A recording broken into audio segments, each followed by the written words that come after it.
Good day, ladies and gentlemen. My name is Jared, and I am the Director of Network Security for IAPS Security Services. Now, what we're here to talk about today is how to set up your very own SSTP remote access VPN connection. Now, this can be done by anybody, except the requirements for an SSTP at the time of this video requires either Windows Vista or Windows 7. These are the only two operating systems that currently support this method.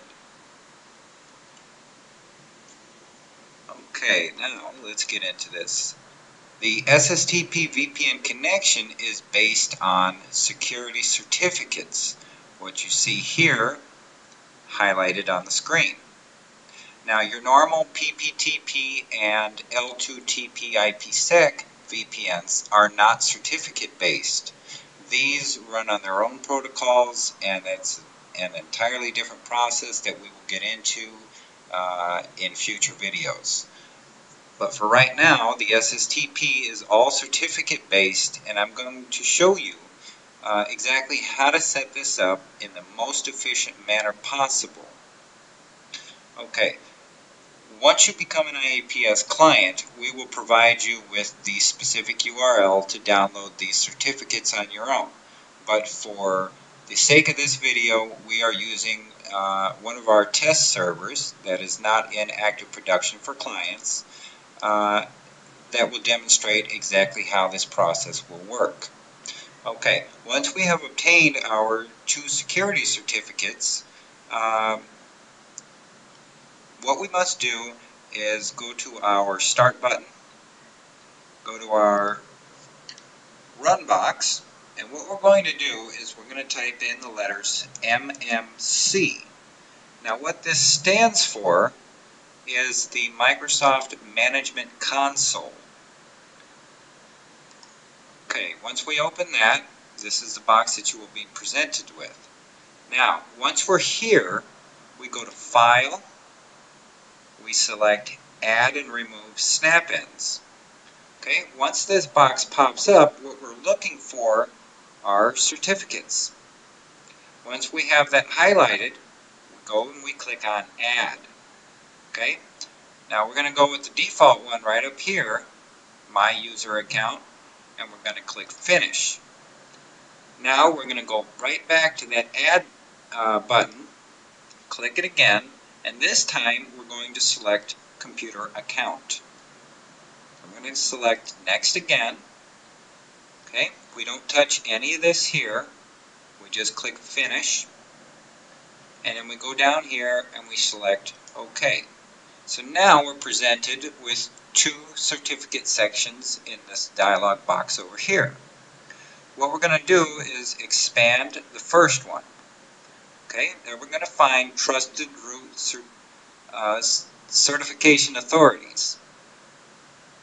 Okay, we're going to expand on that, and we are going to click on Certificates. Now, what we want to do is scroll all the way to the bottom. We want to find a little white space here on the bottom, just enough space for us to right-click our mouse, select All Tasks, and Import. Now that the Welcome to the Certificate Import wizard has come up, we select Next. Now we have to browse and find the certificate that we're going to import. Okay, there's our certificate. We are going to select Open. There we can see we have the direct path to where the certificate is at. And then we are going to select Next. Place all certificates in the following store. Trusted Root Certification Authorities. We're going to select Next, and then we're going to select Finish. Okay, and you will get a prompt that says the import was successful. Okay, now that we have done that, we can go ahead and close that section out.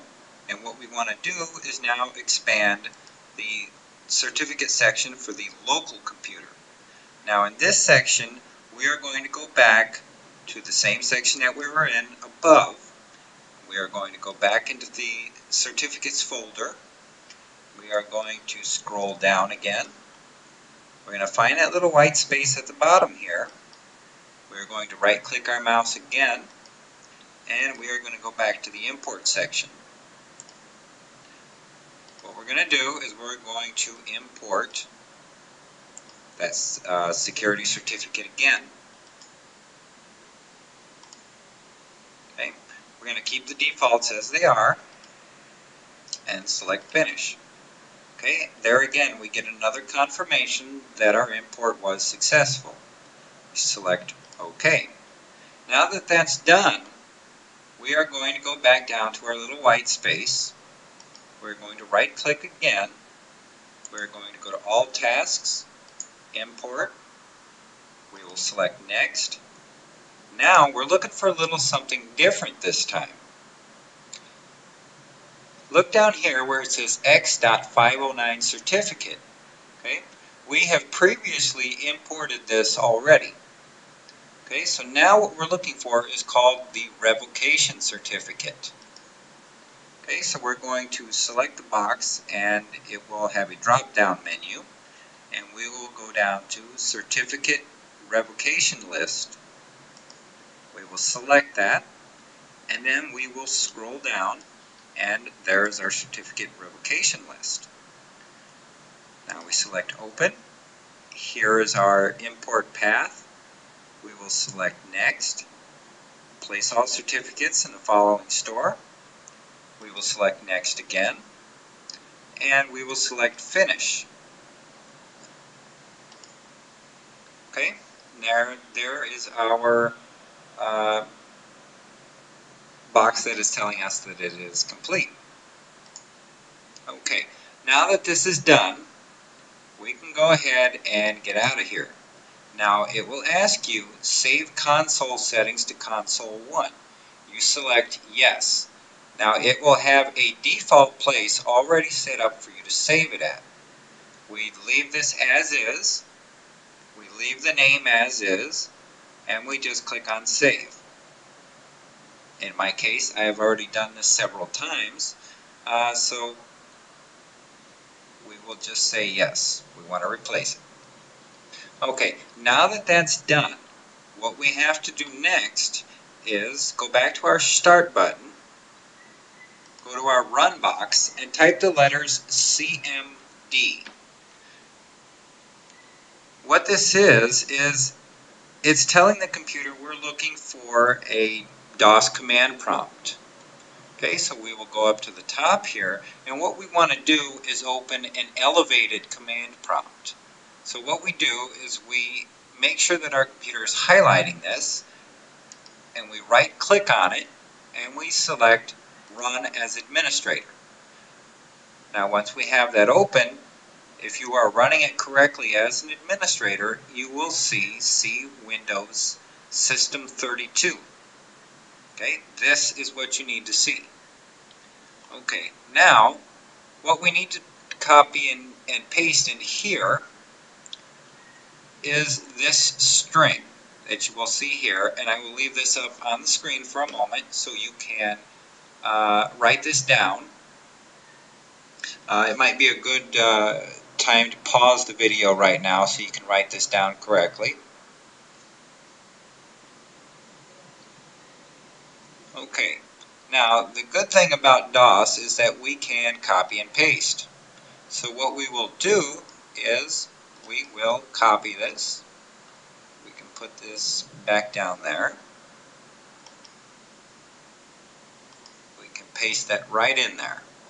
Okay, once that's pasted in there, all we have to do is hit our Enter button, and up pops our host notepad. Okay, now what needs to be done in here is two things. We're going to go down here, and we are going to create a new line. Okay, what we need to do here is we need to type the server's IP address that we will be connecting to. In this case, our test server's IP address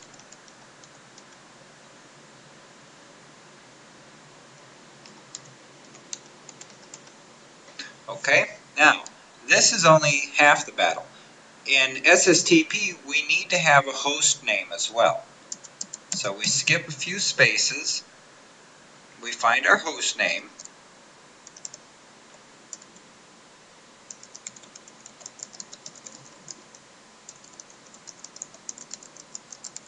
okay. Now this is a little bit longer than our traditional ones because this is just a test server that's not actually in our production environment. You will receive all the information that you need to put in here yourself within the welcome email that you will receive from us once you have become a client and selected the country that you would like this service from. Okay, once we have the correct IP address in here and we have the full host name for the server we are connecting to, we can go ahead and save this file, and then we can go ahead and close it. Okay, now we're done with the DOS box as well, so we can type exit and hit our enter button.